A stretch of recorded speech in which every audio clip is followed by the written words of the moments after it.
Bonjour mes amis.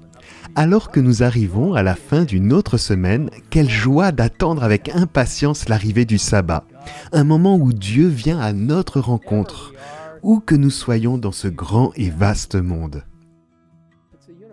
C'est un don universel qui ne se limite pas à un seul endroit, mais s'étend au monde entier d'un coucher de soleil à l'autre. Nous apprécions particulièrement le vendredi soir chez nous.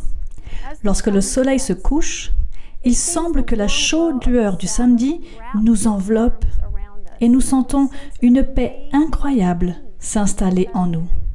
C'est un repos sabbatique spécial qui nous invite à mettre tout le reste de côté et à nous reposer dans le Seigneur. Pendant la période la plus froide de l'année, j'aime faire un feu confortable dans notre cheminée. Et Nancy et moi, nous nous asseyons l'un près de l'autre, ou nous nous asseyons sur un tapis pour nous regarder l'un l'autre, pour lire, parler ou simplement profiter de la chaleur du feu. Parfois, nous chantons des hymnes pendant que Nancy joue au piano. Et je dois vous avouer qu'elle joue vraiment bien et je suis fier d'elle, même si elle n'aime pas que je le lui dise. C'est un véritable privilège. En grandissant, je me souviens du sabbat, et surtout du vendredi soir, comme le moment le plus spécial de la semaine. Cela n'a jamais semblé légaliste. Nous commencions à tout nettoyer le jeudi, et le vendredi, la maison était propre. Et de merveilleux arômes s'échappaient de la cuisine, indiquant la préparation de repas spéciaux.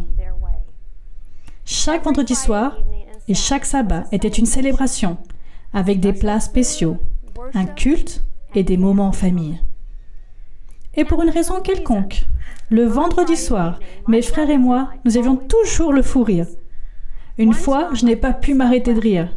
Finalement, papa a arrêté de lire et m'a tendu le livre, me demandant de continuer. J'ai finalement pu m'arrêter de rire assez longtemps pour terminer la lecture. Maman et papa ont toujours été très favorables aux Écritures et à l'esprit de prophétie. Dès mon plus jeune âge, j'ai entendu parler de la seconde venue de Jésus. Il y avait un espoir. Nous savions que ce monde n'était pas notre maison. Nous ne faisions que passer. Le sabbat. Un cadeau offert à toute la race humaine au début des temps. N'est pas un jour comme les autres. À ce propos, nous lisons dans Genèse 2, versets 1 à 3. C'est ainsi que furent terminés le ciel et la terre et toute leur armée. Le 7e jour, Dieu mit un terme à son travail de création. Il se reposa de toute son activité le 7e jour.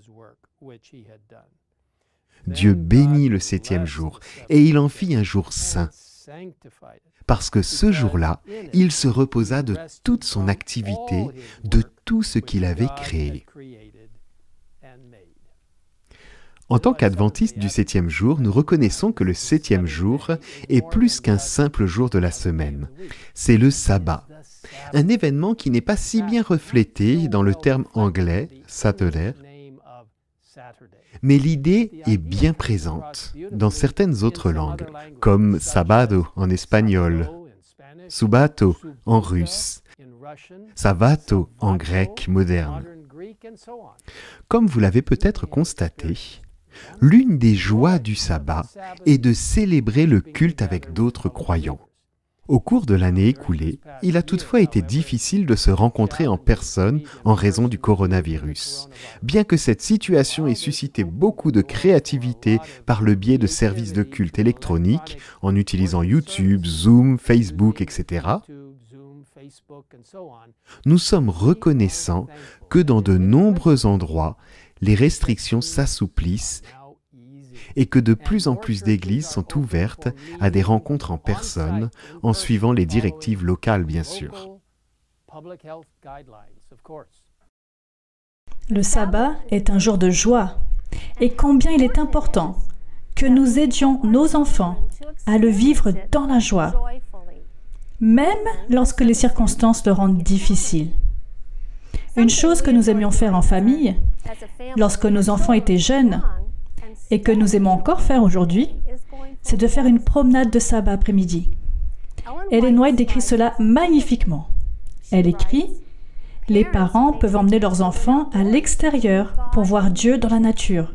Ils peuvent leur montrer les fleurs qui s'épanouissent et les bourgeons qui s'ouvrent, les arbres majestueux et les belles touffes d'herbe, et leur apprendre que Dieu a créé tout cela en 6 jours et qu'il s'est reposé le 7e jour et l'a sanctifié. Ainsi, les parents peuvent combiner les leçons qu'ils adressent à leurs enfants, de sorte que lorsque ces derniers regardent les choses de la nature, ils puissent se rappeler du grand Créateur de toutes choses. Nous ne devons pas enseigner à nos enfants qu'ils ne doivent pas être heureux le jour du sabbat, qu'il est mauvais de se promener en plein air. Oh non! Le Christ a conduit ses disciples au bord du lac le jour du sabbat et leur a donné des instructions. Ces sermons du sabbat n'étaient pas toujours prêchés entre des murs fermés. Où que nous soyons, Dieu nous invite à faire du sabbat un délice, un moment de joie et de convivialité avec lui, un moment pour nous souvenir de lui comme notre Créateur et pour nous reposer en lui comme notre Rédempteur.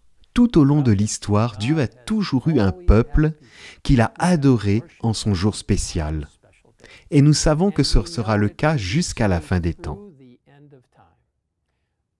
Commençons cette joie aujourd'hui en disant ensemble: Souviens-toi de faire du jour du repos un jour saint. Pendant 6 jours, tu travailleras et tu feras tout ce que tu dois faire.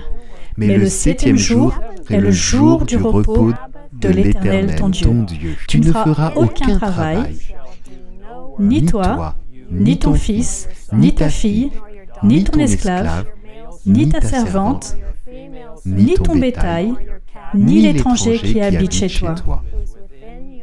En effet, en 6 jours, l'Éternel a fait le ciel, la terre, la mer et tout ce qui s'y trouve. Et il s'est reposé le 7e jour.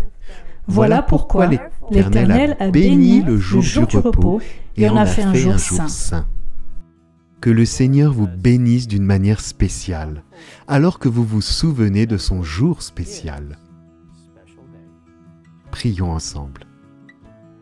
Père Céleste, nous te remercions d'avoir institué à la fin des 6 jours de la création le jour du sabbat. Un fermoir d'or qui nous lie à toi en tant que notre Créateur, en tant que notre Rédempteur, un signe non seulement de ton pouvoir créateur, mais aussi de ton pouvoir véritablement créateur de créer en nous un cœur nouveau chaque jour. Seigneur, merci pour le jour du sabbat, le 7e jour de la semaine. Merci pour cette belle expérience de t'adorer, te célébrer avec nos frères et sœurs, dans la foi et pour l'occasion de montrer le ciel aux gens. Seigneur, nous attendons avec impatience de te rendre hommage le jour du sabbat, lorsque tu viendras nous chercher pour être avec toi au ciel. Quelle occasion ce sera d'être à toute fin utile, présent physiquement, présent avec celui qui a créé le sabbat. Merci d'être avec nous, non seulement le jour du sabbat, mais aussi tout au long de la semaine. Bénis chaque famille, chaque personne dans le monde entier, alors que nous te rendons un culte en ton saint jour, le sabbat, le 7e jour. Merci de nous écouter, nous te le demandons au nom précieux de Jésus. Amen.